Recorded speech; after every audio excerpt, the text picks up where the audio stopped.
ਕਰਮ ਕਾਂਡ ਅਰਥਹੀਨ ਨਹੀਂ ਹੈ, ਪਰ ਕਰਮ ਕਾਂਡ ਨਾਲ ਵਿਅਕਤੀਤਵ ਦਾ ਜੁੜਿਆ ਹੋਣਾ, ਮਨੁੱਖ ਦਾ ਜੀਵਨ ਪਰਿਸ਼ਕ੍ਰਿਤ ਹੋਣਾ, ਮਨੁੱਖ ਦਾ ਸਹੀ ਹੋਣਾ ਬਹੁਤ ਜ਼ਰੂਰੀ ਹੈ। ਇਹ ਅਧਿਆਤਮਿਕਤਾ ਦੀ ਪਹਿਲੀ ਸ਼ਰਤ ਹੈ। ਪੰਡਿਤ ਸ਼੍ਰੀ ਰਾਮ ਸ਼ਰਮਾ ਆਚਾਰਿਆ। ਪੁਸਤਕ ਦਾ ਨਾਮ ਅਧਿਆਤਮ ਦੇ ਮਰਮ ਨੂੰ ਸਮਝੋ। ਪੁਸਤਕ ਦੀ ਜਾਣਕਾਰੀ। ਕੀ ਭਗਵਾਨ ਕਰਮ ਕਾਂਡਾਂ ਤੋਂ ਪ੍ਰਭਾਵਿਤ ਹੋ ਕੇ ਪ੍ਰਸੰਨ ਹੋ ਕੇ ਚਲੇ ਆਉਂਦੇ ਹੈ? ਨਹੀਂ। ਭਗਵਾਨ ਇੱਕ ਸਮਝਦਾਰ ਆਦਮੀ ਦਾ ਨਾਮ ਹੈ। ਭਗਵਾਨ ਬਹੁਤ ਬੁੱਧੀਮਾਨ ਅਤੇ ਦੂਰਦਰਸ਼ੀ ਹੈ। ਅਸੀਂ ਉਹਨਾਂ ਨੂੰ ਖਿਡੌਣੇ ਖੇਡ ਕੇ ਅਤੇ ਛਿੱਟੇ ਪੁੱਟੇ ਮੰਤਰ ਜਪ ਕੇ ਅਤੇ ਇੱਧਰ ਉੱਧਰ ਚੋਲ ਸੁੱਟ ਕੇ ਉਹਨਾਂ ਨੂੰ ਭਰਮਾ ਨਹੀਂ ਸਕਦੇ। ਉਹਨਾਂ ਨੂੰ ਲੁਭਾਉਣ ਲਈ ਉਸੇ ਪੱਧਰ ਦੀਆਂ ਚੀਜ਼ਾਂ ਦੀ ਜ਼ਰੂਰਤ ਹੈ ਜਿਸ ਨੂੰ ਭਗਵਾਨ ਪਸੰਦ ਕਰਦਾ ਹੈ। ਜੇਕਰ ਭਗਵਾਨ ਕਰਮ ਕਾਂਡਾਂ ਤੋਂ ਪ੍ਰਭਾਵਿਤ ਨਹੀਂ ਹੁੰਦੇ ਤਾਂ ਉਹ ਕਿਵੇਂ ਪ੍ਰਸੰਨ ਹੁੰਦੇ ਹੈ? ਭਗਵਾਨ ਮਨੁੱਖ ਦੇ ਵਿਅਕਤੀਤਵ ਤੋਂ ਇਲਾਵਾ ਹੋਰ ਕੁਝ ਨਹੀਂ ਦੇਖਦਾ। ਸਾਡੇ ਕਿਰਿਆਕਲਾਪ ਕਰਮ ਕਾਂਡ ਕਿਵੇਂ ਆਉਂਦੇ ਹਨ, ਕਿਵੇਂ ਨਹੀਂ ਆਉਂਦੇ, ਇਹ ਦੇਖਣ ਲਈ ਭਗਵਾਨ ਕੋਲ ਸਮਾਂ ਨਹੀਂ ਹੈ। ਜੇਕਰ ਅਸੀਂ ਵਾਲਮੀਕ ਵਾਂਗ ਰਾਮ ਰਾਮ ਦੀ ਬਜਾਏ ਮਰਾ ਮਰਾ ਕਹਿਣਾ ਸ਼ੁਰੂ ਕਰ ਦਈਏ ਤਾਂ ਭਗਵਾਨ ਨੂੰ ਕੋਈ ਸ਼ਿਕਾਇਤ ਨਹੀਂ ਹੈ। ਸ਼ੰਕਰ ਜੀ ਇੰਨੇ ਮੂਰਖ ਅਤੇ ਨਾਸਮਝ ਹੈ ਕਿ ਚੰਦਨ ਦੀ ਮਾਲਾ ਨਾਲ ਖੁਸ਼ ਹੋ ਜਾਣ ਅਤੇ ਰੁਦਰਾਕਸ਼ ਦੀ ਮਾਲਾ ਨਾਲ ਨਾਰਾਜ਼ ਹੋ ਜਾਣ? ਨਹੀਂ, ਬੱਚੇ ਅਜਿਹਾ ਕਰਦੇ ਹਨ। ਜੇਕਰ ਅਸੀਂ ਇਹ ਸਮਝ ਲਈਏ ਕਿ ਸ਼ੰਕਰ ਜੀ ਦੀ ਖੁਸ਼ੀ ਅਤੇ ਨਾਰਾਜ਼ਗੀ ਮਾਲਾ ਦੇ ਦਿੱਖ ਤੇ ਉਹਨਾਂ ਦੀ ਪਛਾਣ ਤੇ ਟਿਕੀ ਹੋਈ ਹੈ ਤਾਂ ਅਜਿਹਾ ਬਿਲਕੁਲ ਨਹੀਂ ਹੈ। ਜੇਕਰ ਅਸੀਂ ਮਿੱਟੀ ਦੀਆਂ ਫੱਟੀਆਂ ਨਾਲ ਸ਼ੰਕਰ ਜੀ ਦਾ ਜਾਪ ਕਰੀਏ ਤਾਂ ਵੀ ਸ਼ੰਕਰ ਜੀ ਉਹੀ ਚਮਤਕਾਰ ਦਿਖਾ ਸਕਦੇ ਹਨ ਜਿਵੇਂ ਕਿ ਮਿੱਟੀ ਨੇ ਦਰੋਣਾਚਾਰਿਆ ਨੇ ਚਮਤਕਾਰ ਦਿਖਾਇਆ ਸੀ। ਇਹ ਸਾਰਾ ਭਾਵਨਾਵਾਂ ਦਾ ਖੇਡ ਹੈ। ਇਹ ਸ਼ਰਧਾ ਦਾ ਖੇਡ ਹੈ, ਮਾਨਤਾਵਾਂ ਦਾ ਖੇਡ ਹੈ। ਕਰਮ ਕਾਂਡਾਂ ਦਾ ਸਾਰਾ ਢਾਂਚਾ ਜਾਂ ਸਰੂਪ ਸਾਨੂੰ ਸੁਚੇਤ ਰੱਖਣ, ਸਾਵਧਾਨ ਰਹਿਣ, ਸੁਚੇਤ ਰਹਿਣ, ਨਿਯਮਾਂ ਦੀ ਪਾਲਣਾ ਕਰਨ ਲਈ ਬਣਾਇਆ ਗਿਆ ਹੈ। ਇਸ ਲਈ ਇਸ ਦਾ ਸਰੂਪ ਸਹੀ ਹੈ ਅਤੇ ਰਹਿਣਾ ਚਾਹੀਦਾ ਹੈ ਤਾਂ ਜੋ ਅਸੀਂ ਸਾਵਧਾਨ ਰਹਿਣ, ਸੁਚੇਤ ਰਹਿਣ, ਵਿਧੀ ਵਿਵਸਥਾ ਨਾਲ ਕੰਮ ਕਰਨ, ਅਨੁਸ਼ਾਸਨ ਦੇ ਨਿਯਮਾਂ ਦੀ ਪਾਲਣਾ ਕਰਨ ਲਈ ਸੁਚੇਤ ਰਹੀਏ। ਪਰ ਜੇਕਰ ਅਸੀਂ ਸਮਝਦੇ ਹਾਂ ਕਿ ਇਹਨਾਂ ਰਾਹੀਂ ਹੀ ਸਾਡਾ ਉਦੇਸ਼ ਪੂਰਾ ਹੋ ਸਕਦਾ ਹੈ ਤਾਂ ਅਜਿਹਾ ਨਹੀਂ ਹੋ ਸਕਦਾ। ਪੁਸਤਕ ਵਿੱਚੋਂ ਕੁਝ ਪ੍ਰਸ਼ਨ।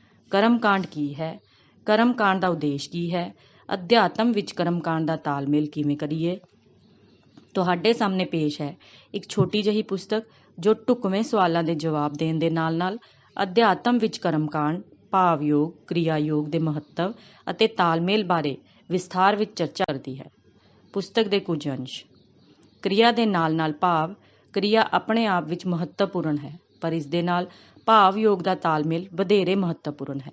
ਅਸਲੀਅਤ ਨੂੰ ਸਮਝੋ। ਰਾਮ ਨਾਮ ਦੀ ਮਹਾਨਤਾ ਜੋ ਦੱਸੀ ਗਈ ਹੈ, ਮੰਤਰ ਦੀ ਮਹਾਨਤਾ ਜੋ ਦੱਸੀ ਗਈ ਹੈ, ਭੋਗ ਦੀ ਮਹਾਨਤਾ ਜੋ ਦੱਸੀ ਗਈ ਹੈ, ਗਾਇਤਰੀ ਮੰਤਰ ਦੀ ਮਹਾਨਤਾ ਜੋ ਦੱਸੀ ਗਈ ਹੈ, ਉਸਦਾ ਹਰ ਸ਼ਬਦ ਸਹੀ ਹੈ।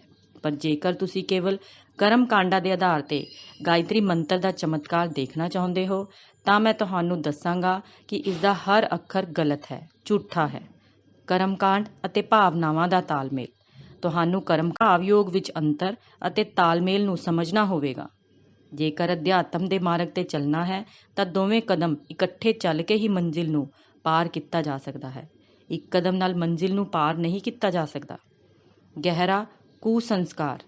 ਸੰਸਕਾਰ ਇੰਨਾ ਡੂੰਘਾ ਹੈ ਕਿ ਲੋਕਾਂ ਨੂੰ ਸਮਝ ਲਿਆ ਹੈ ਕਿ ਪੂਜਾ ਦੀ ਪ੍ਰਕਿਰਿਆ ਕਰਨ ਤੋਂ ਬਾਅਦ ਵਿਅਕਤੀ ਨੂੰ ਪਰਮਾਤਮਾ ਕੋਲ ਜਾਣ ਦੀ ਇਜਾਜ਼ਤ ਮਿਲ ਜਾਂਦੀ ਹੈ ਅਤੇ ਪਰਮਾਤਮਾ ਅਤੇ ਦੇਵੀ ਦੇਵਤਿਆਂ ਦਾ ਪਿਆਰ ਮਿਲ ਜਾਂਦਾ ਹੈ।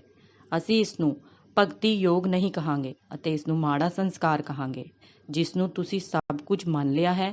ਜੇਕਰ ਇਹ ਭੈੜਾ ਸੰਸਕਾਰ ਤੁਹਾਡੇ ਮਨ ਵਿੱਚੋਂ ਨਿਕਲ ਗਿਆ ਹੈ ਤਾਂ ਤੁਹਾਡੇ ਲਈ ਅਧਿਆਤਮਿਕਤਾ ਦੇ ਦਰਵਾਜ਼ੇ ਵਿੱਚ ਦਾਖਲ ਹੋਣ ਅਤੇ ਅੰਦਰ ਜਾਣ ਦਾ ਰਸਤਾ ਖੁੱਲ੍ਹ ਗਿਆ ਹੈ। ਅਧਿਆਤਮ ਇੰਨਾ ਸਸਤਾ ਨਹੀਂ ਹੈ।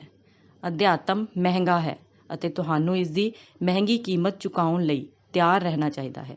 ਜੇਕਰ ਤੁਸੀਂ ਉਸ ਦੀਆਂ ਮਹਿੰਗੀਆਂ ਕੀਮਤੀ ਵਸਤੂਆਂ ਨਾ ਚਾਹੁੰਦੇ ਹੈ, ਮਹਿੰਗੇ ਚਮਤਕਾਰ ਪ੍ਰਾਪਤ ਕਰਨਾ ਚਾਹੁੰਦੇ ਹੋ ਤਾਂ ਤੁਹਾਨੂੰ ਕਿਰਿਆ ਯੋਗ, ਭਾਵ ਯੋਗ ਦਾ ਸੰਸਕਾਰ ਨਾਲ ਤਾਲਮੇਲ ਕਰਨਾ ਚਾਹੀਦਾ ਹੈ। ਪੁਸਤਕ ਦੇ ਕੁਝ ਬਿੰਦੂ। ਅਧਿਆਤਮ ਦੇ ਮਰਮ ਨੂੰ ਸਮਝੋ। ਵਿਧੀ ਦੁਆਰਾ ਅਧਿਆਤਮ ਦੀ ਸਮਝ ਨਹੀਂ ਆਵੇਗੀ। ਅਧਿਆਤਮ ਇੱਕ ਪਾਸੜ ਨਹੀਂ ਹੈ। ਸਿੱਖਿਆ ਕੇਵਲ ਕ੍ਰਮਵਾਰ ਹੀ ਸੰਭਵ ਹੈ। ਹੁਣ ਵੱਡੇ ਹੋ ਜਾਓ। ਭਗਵਾਨ ਕੇਵਲ ਵਿਅਕਤੀਤਵ ਨੂੰ ਦੇਖਦਾ ਹੈ। ਸਾਰੀ ਖੇਡ ਭਾਵਨਾਵਾਂ ਦਾ ਹੈ।